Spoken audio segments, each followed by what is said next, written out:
Sekarang saya berada di rumah Chef Heri, di mana Chef Heri adalah seorang chef yang sukses berkarya di luar negeri.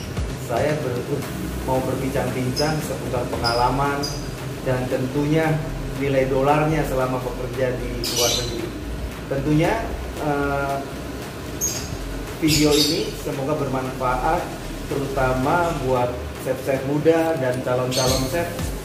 Semoga bisa termotivasi seperti Chef Heri yang sukses di luar negeri.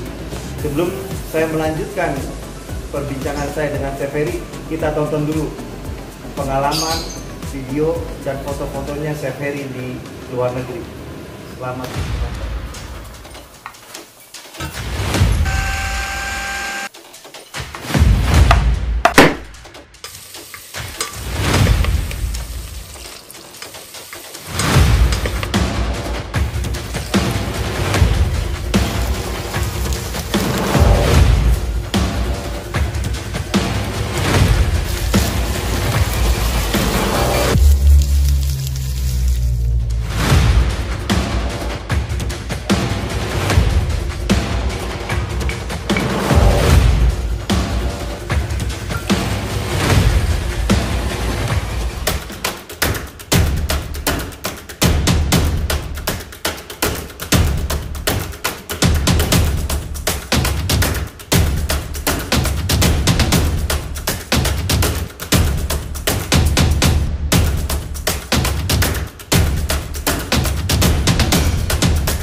Saatnya saya berbincang-bincang dengan Chef Heri seputar pengalaman bekerja sehingga dia menjadi sukses di luar negeri. Assalamualaikum, Chef. Waalaikumsalam. Ini saya bikin konten buat di YouTube. Tentunya mau membuat motivasi kepada chef-chef muda atau calon chef. Mungkin bisa termotivasi seperti Chef Heri bisa bekerja di luar negeri. Mungkin ada kriteria seperti apa sih yang bisa menjadi pekerja ke luar negeri? Oke, intinya itu terutama kalau kita keluar bekerja ke luar negeri itu kan suatu impian ya, apalagi untuk chef-chef baru gitu, menambah pengalaman gitu. Nah, pertama adalah ya kita tentunya harus punya channel gitu ya, artinya ya kita tunjukkan lah cara bekerja kita pada saat kita di sini gitu kan. Nah, terus hubungan kita dengan chef-chef lain yang artinya kita membuat link gitu. Ya apalagi kalau sudah punya teman-teman di luar negeri kan, itu untuk mempermudah juga sih.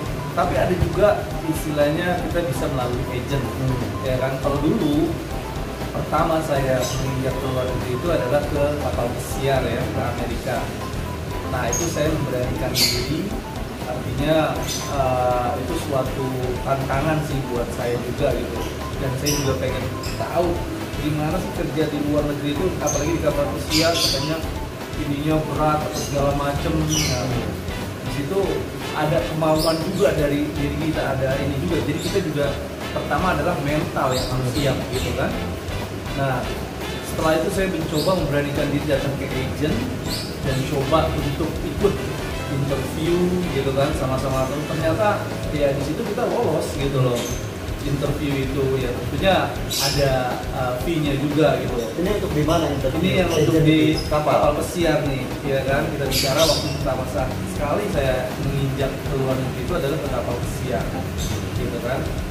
Nah, di sana akhirnya karena kita istilahnya punya hubungan baik dengan chef-chef, ada aja yang ketemu dengan teman-teman yang informasi, iya gitu kan.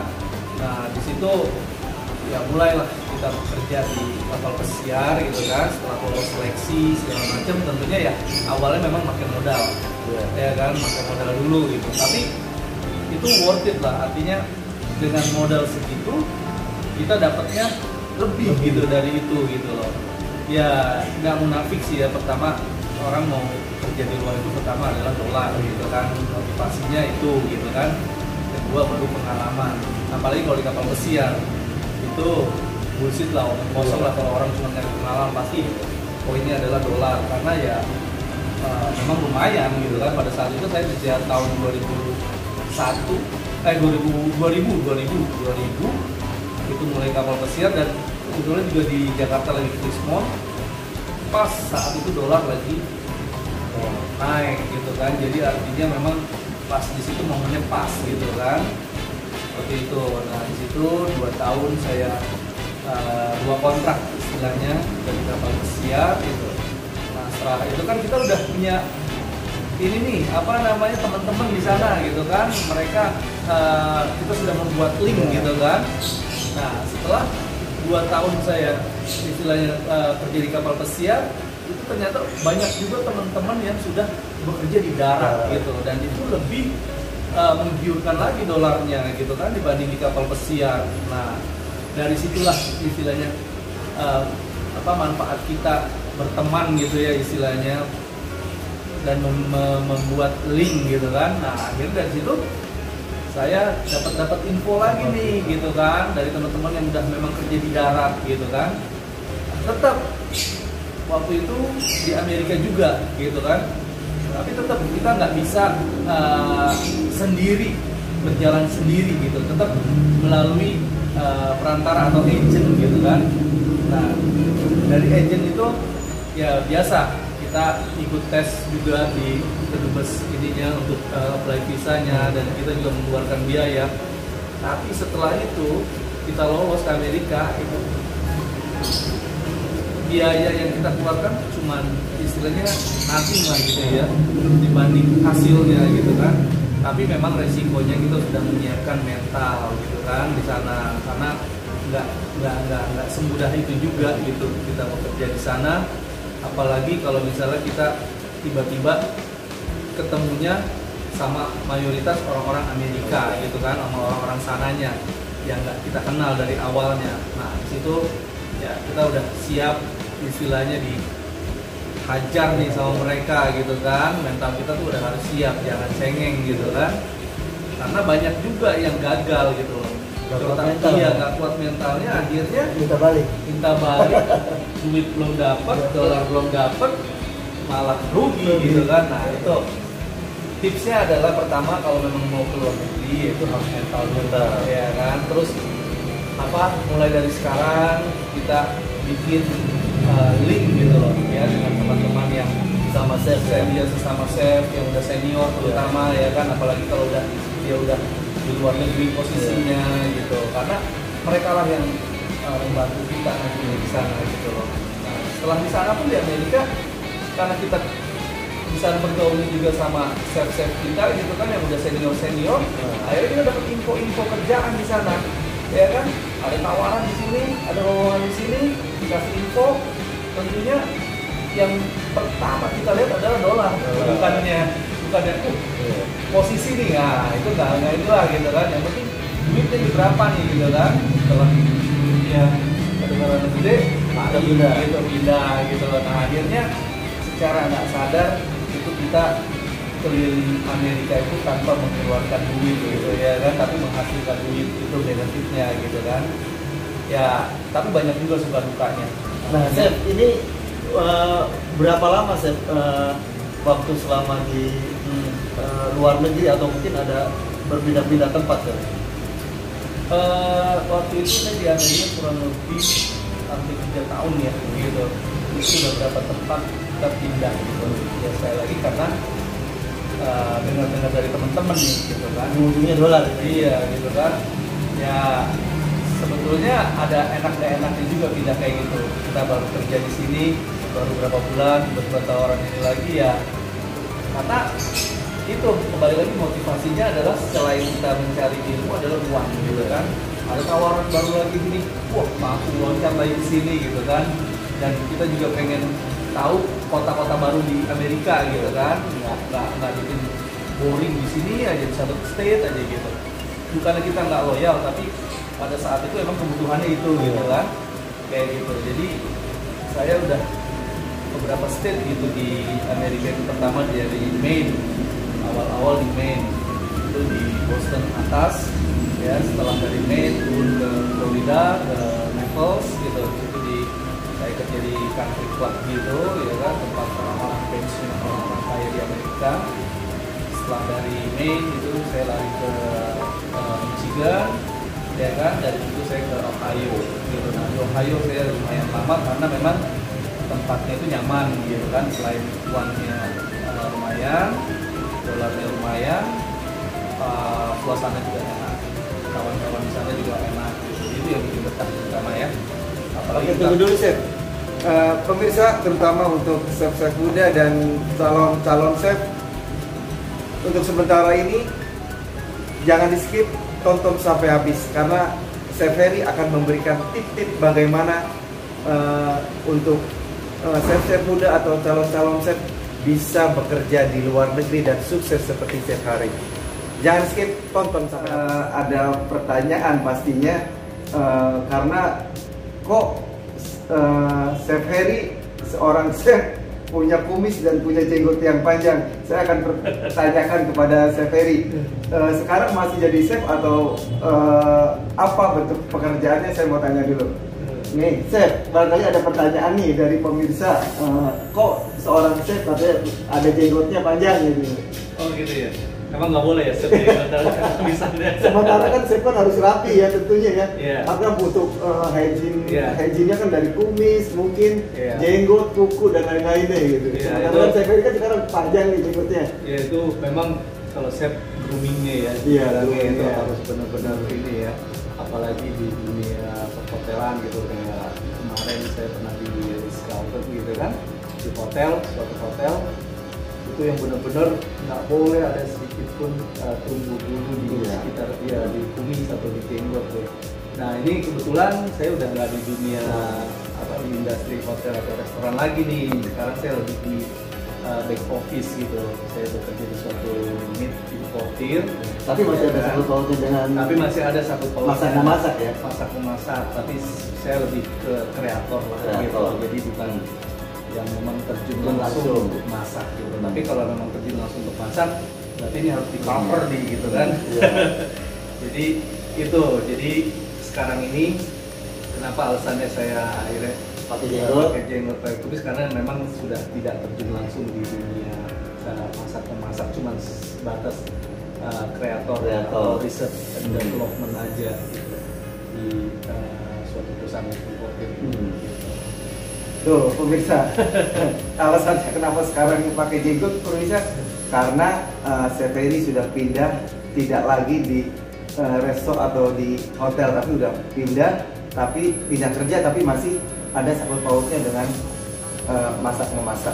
Nah sekarang pemirsa, mungkin saya akan mempertanyakan kepada Chef Heri, barangkali bisa memberikan tip-tip bagaimana supaya untuk chef-chef muda atau calon-calon chef bisa termotivasi bisa bekerja di luar negeri. Oke. Sebetulnya kerja di luar negeri itu ya gampang-gampang susah ya, tapi memang pertama adalah persiapan dari kitanya dulu, yaitu ya tentunya kita harus menguasai apa yang kita kerjakan dulu nih gitu.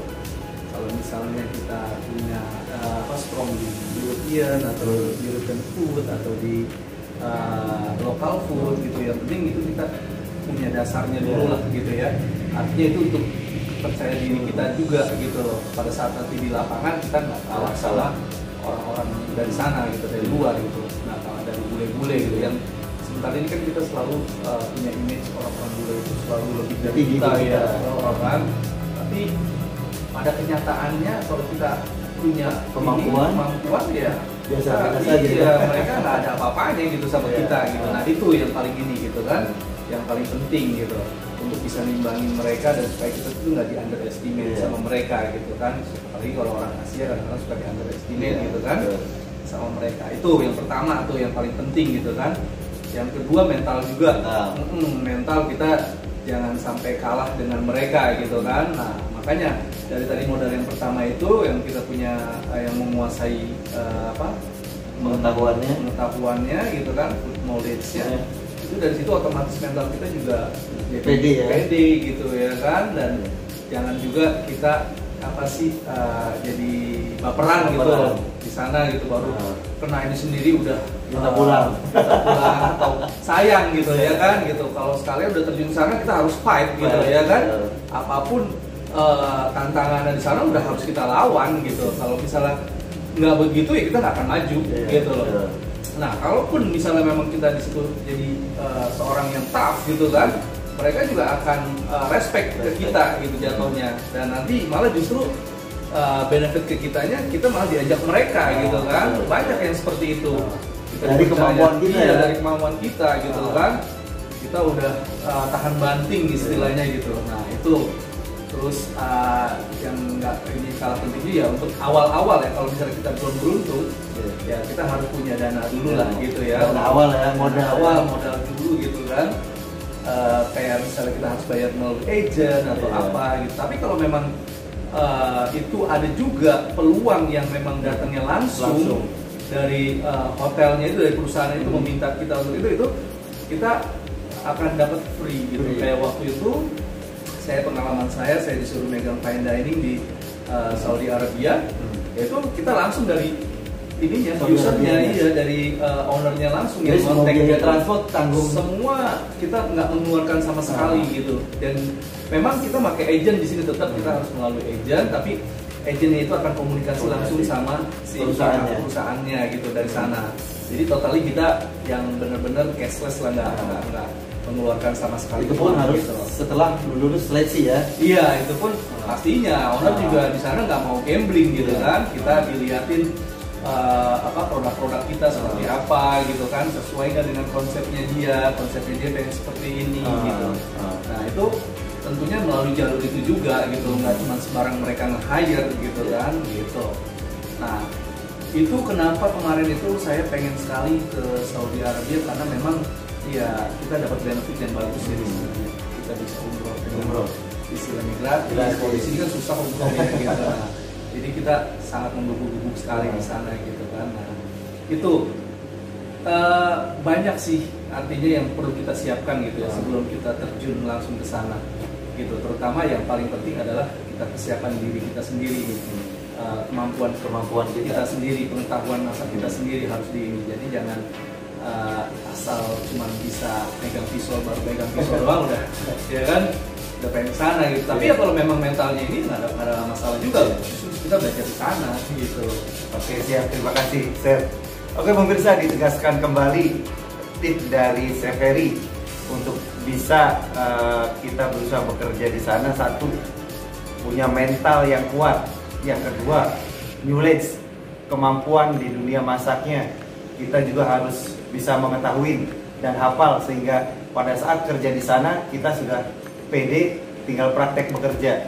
Yang ketiga, untuk awalnya ya mau tidak mau harus punya modal untuk bisa mencapai ke sana. Itu saja pemirsa, semoga konten ini bermanfaat. Apa sih? Kita harus punya bikin link sebanyak-banyaknya, artinya berteman dengan chef-chef senior, yang artinya nanti yang mereka yang bisa ngasih rekomendasi kita, ngasih referensi kita untuk kerja di luar. Itu yang paling penting juga. Jangan lupa tonton terus channel Good Job Challenge, karena di channel ini kalian bisa banyak tahu tentang dunia culinary, masak-memasak, dan banyak juga tutorial dan tips-tips gimana caranya untuk sukses di dunia masak gitu. Ya, jangan lupa subscribe, like, and share. Terima kasih. Terima kasih.